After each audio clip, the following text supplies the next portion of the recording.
তো বিএনপিও পুরনো গাড়ির মতো বসে গেছে।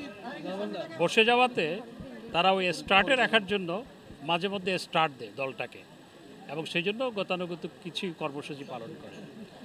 আর মির্জা ফখরুল ইসলাম আলমগীর সাহেব, তাদের অন্যান্য নেতারা, রিজভী সাহেব সহ অন্যান্য নেতারা যে হিসাব দিচ্ছেন গ্রেপ্তারের, বাংলাদেশে প্রতিদিন কয়েক হাজার মানুষ আপনার চুরির অপরাধে, ডাকাতির অপরাধে, ছিনতাইয়ের অপরাধে, অন্যান্য সন্ত্রাসী কর্মকাণ্ডের অপরাধে গ্রেপ্তার হয়।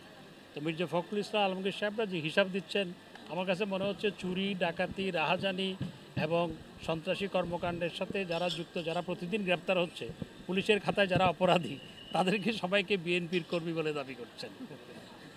এটাই তার কথাই মনে হচ্ছে। আরেকটি বিষয় হচ্ছে, বিএনপির কোনো নেতা কিংবা কর্মীর বিরুদ্ধে কোনো রাজনৈতিক মামলা দেওয়া হয়নি।